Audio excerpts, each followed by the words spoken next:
Yo, what's up? Welcome to another episode of Mostly Sports Talk. I'm your host, Clarence. Thank you for tuning in. Today, I want to talk about my Miami Heat.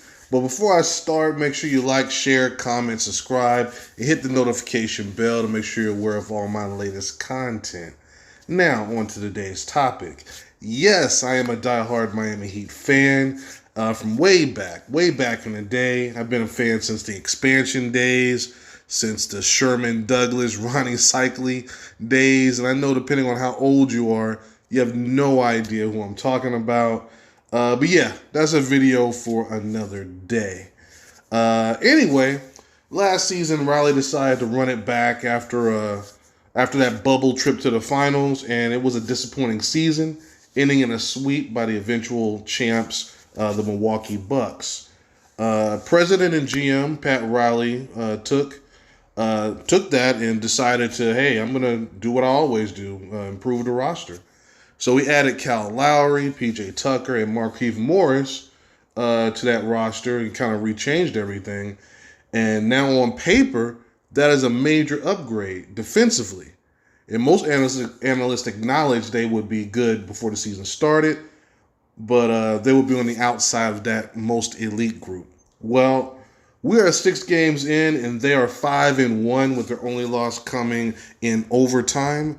And while that's a small sample size, of course, there are a few deeper things to point out why they can maintain this early success. And by deeper, I want to get into the analytics and get a little nerdy on you for a minute here. Now, the Heat are currently top 5 in points per game, field goal percentage, points allowed, and rebounds. Now, offense is great, but we all know we have to be able to get stops. And that is something the Heat are doing at an elite level right now. Number 1 in defensive rebounding percentage.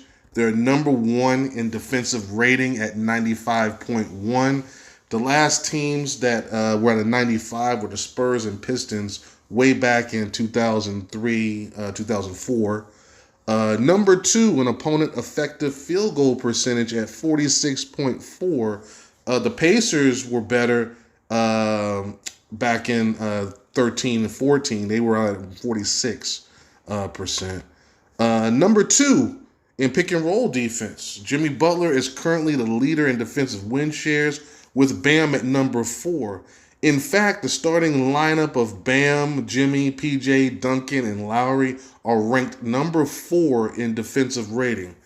While we are currently among leaders on offense, except for three-point shooting, which I expect to pick up, Duncan's in a little bit of a slump right now. But while those offensive numbers, they may not hold up, I recognize that, you can always hang your hat on defense. These are some super elite defensive numbers, and with everyone buying into Heat culture, I expect them to remain near the top in defense. The preseason leaders, per the experts, the Nets are looking pretty flaky with no Kyrie, and the calls clearly are hurting Harden's game. The Bucks, which, we blew them out opening night, but they've been pretty pedestrian so far and impressive. I know they have a couple of injuries, but still, they haven't looked all that good so far.